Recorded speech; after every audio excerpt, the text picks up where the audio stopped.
दोस्तों आज 19 नवंबर है और आइए इस मंथ के इम्पोर्टेंट करंट अफेयर्स के क्वेश्चंस पर हम डिस्कस कर लें। तो आज का पहला क्वेश्चन है, प्रधानमंत्री नरेंद्र मोदी ने शुक्रवार 15 नवंबर 2024 को कहां पर भगवान बिरसा मुंडा का स्मारक सिक्के का अनावरण किया? तो कहां पर भगवान बिरसा मुंडा के स्मारक सिक्के का अनावरण किया?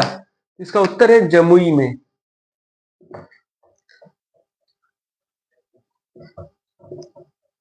भगवान बिरसा मुंडा के स्मारक सिक्के का अनावरण प्रधानमंत्री नरेंद्र मोदी द्वारा जमुई में किया गया। इस बारे में बात कर लेते हैं।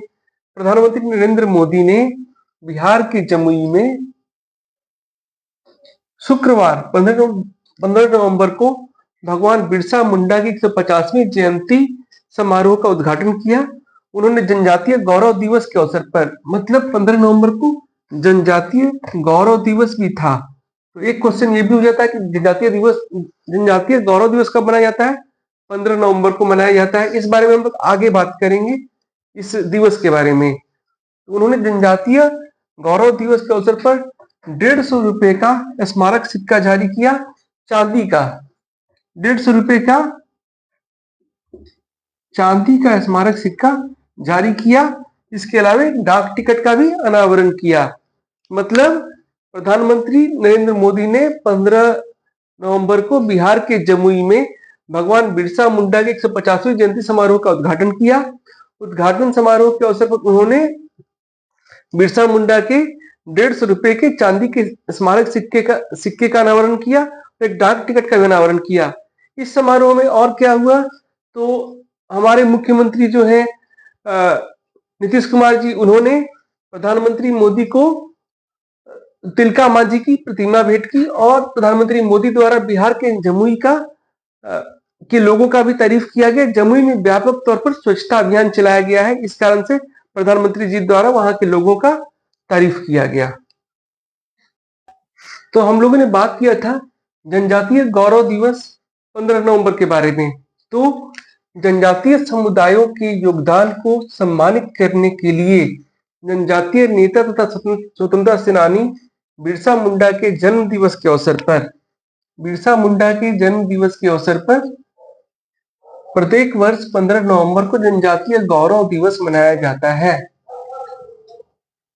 प्रधानमंत्री मोदी ने देश की स्वतंत्रता के 75 वर्षों के अवसर पर वर्ष 2021 में आजादी का अमृत महोत्सव के दौरान 15 नवंबर को जनजातीय गौरव दिवस के रूप में मनाने की घोषणा की थी, या 15 नवंबर को जनजातीय गौरव दिवस के रूप में घोषित किया था।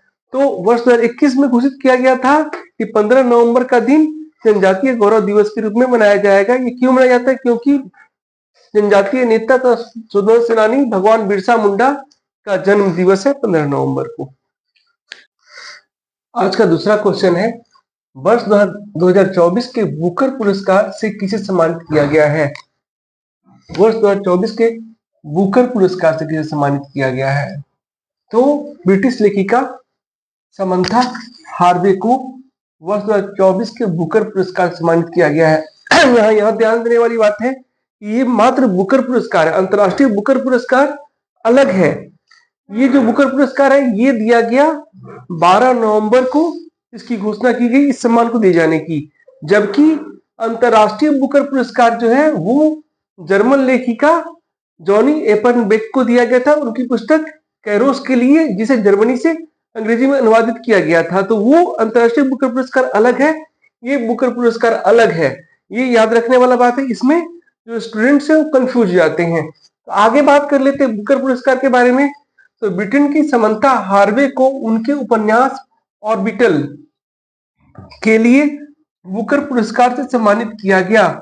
ऑर्बिटल उपन्यास अंतरराष्ट्रीय अंतरिक्ष स्टेशन में बिताए गए दिन की कहानी है।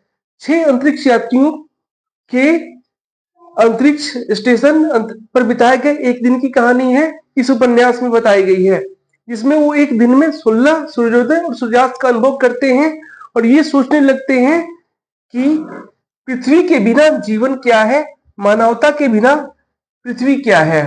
तो इस बारे में जो बुकर पुरस्कार का वेबसाइट है उसमें इस पुस्तक के बारे में लिखा गया है एक घायल दुनिया के बारे में पुस्तक।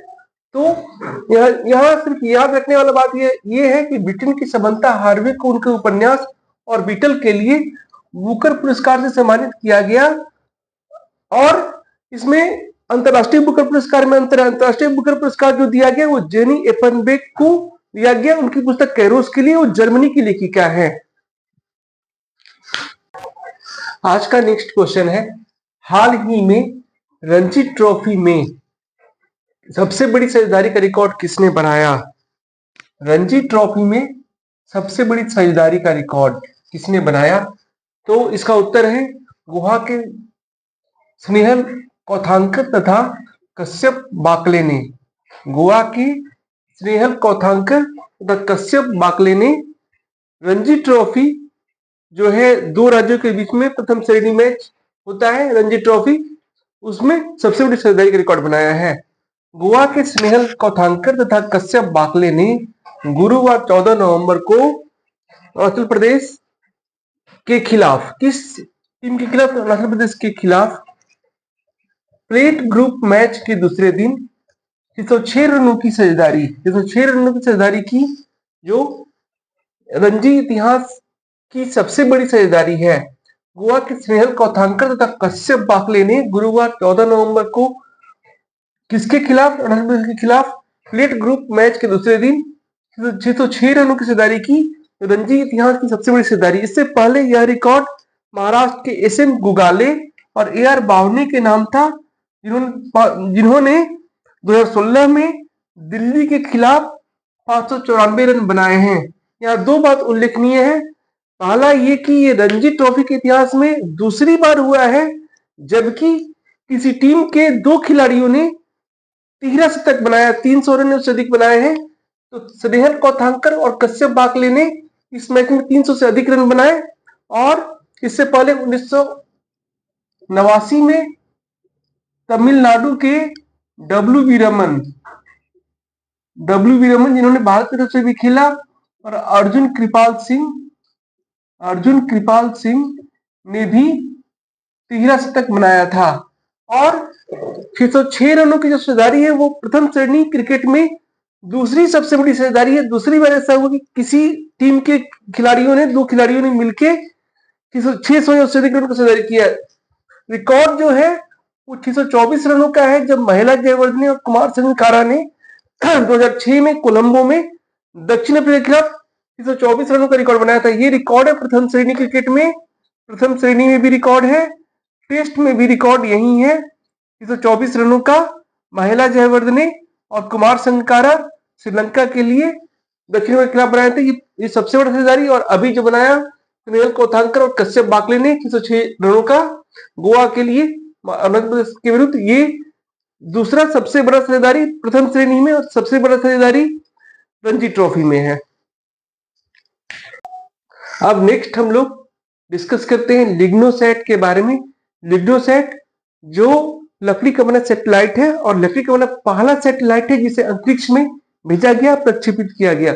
तो जापान ने ऐतिहासिक कदम उठाते हुए दुनिया का पहला लकड़ी का बना सैटेलाइट अंतरिक्ष में भेज दिया है। तो किस देश द्वारा बनाया गया है लिग्नोसैट? जापान ने। लिग्नोसैट जापान का सैटेलाइट है जो लकड़ी का बना हुआ है। हथेली के बराबर दिखने वाले इस सैटेलाइट का नाम लिग्नोसैट है। इस सैटेलाइट को पहले इंटरनेशनल स्पेस स्टेशन ले जाया जाएगा और फिर 400 किलोमीटर ऊंचाई वाले ऑर्बिट में छोड़ दिया जाएगा। इसकी लॉन्चिंग स्पेस एक्स रॉकेट द्वारा किया गया। लिग्नोसैट को हुनोकी लकड़ी से बनाया गया है जो मैग्नोलिया प्रजाति का है। और लिग्नोसैट के द्वारा हम लोग और जो ये है विशेषज्ञ है वो यही जानने का प्रयास करेंगे कि लकड़ी का यह बना सैटेलाइट कितने दिनों तक और किस तरह से अंतरिक्ष में रह पाता है। इससे आगे भी लकड़ी के बने बहुत सारे वस्तुओं का जो अंतरिक्ष के उपकरण है उसका यूज किया जा सकेगा। जैसे आदमी के रहने के लिए मून पर या मार्स पर जो घर बनाए जाएंगे वो भी लकड़ी के बनाए जा सकते हैं, नहीं इसके द्वारा ही पता लगाया जाएगा। आज का नेक्स्ट क्वेश्चन है, कौन सा देश माइंडफुलनेस सिटी बनाने की कोशिश कर रहा है? कौन सा देश माइंडफुलनेस सिटी बनाने की कोशिश कर रहा है? तो भूटान। Mindfulness city Bhutan. तो इस बारे में जान लेते हैं। हिमालयी देश भूटान, जिसने विश्व को सकल प्रसन्नता की अवधारणा दी, एक माइंडफुलनेस सिटी बनाने की योजना बना रहा है। गेलेफू माइंडफुलनेस सिटी जीएमसी एक विशेष प्रशासनिक क्षेत्र में स्थित होगा, जिसके अलग नियम और कानून होंगे। इसका उद्देश्य दक्षिण एशिया को दक्षिण पूर्व एशिया से जोड़ने वाला एक आर्थिक गलियारा बनाना होगा। तो इस बारे में ये इंपॉर्टेंट है कि गिलफू माइंडफुलनेस सिटी जीएमसी एक विशेष प्रशासनिक क्षेत्र में स्थित होगा, जिसके अलग नियम और कानून होंगे। इसका उद्देश्य दक्षिण एशिया को दक्षिण पूर्व एशिया से जोड़ने वाला एक आर्थिक गलियारा बनाना होगा। और जीएमसी जो है, गिलफू माइंडफुलनेस सिटी, भारत की सीमा से सटा हुआ होगा, 2500 किलोमीटर में स्थित होगा और इसके द्वारा विभिन्न व्यवसायों जैसे वित्त, पर्यटन, शिक्षा, विमानन, आध्यात्मिकता से संबंधित व्यवसाय के लिए स्थान उपलब्ध कराया जाएगा जीएमसी गिलफू माइंडफुलनेस सिटी के द्वारा। आज का नेक्स्ट पॉइंट है एएनआरएफ के पेयर इनोवेशन से संबंधित। तो अनुसंधान नेशनल रिसर्च फाउंडेशन एएनआरएफ, अनुसंधान नेशनल रिसर्च फाउंडेशन ने देश भर के विश्वविद्यालयों में शोध को बढ़ावा देने के लिए एक महत्वपूर्ण पहल के रूप में partnership for excellence innovation and research pair योजना को लॉन्च किया है। तो पेयर योजना को लॉन्च किया है एएनआरएफ ने। पेयर का फुल फॉर्म क्या है? Partnership for excellence innovation and research pair योजना को लॉन्च किया है।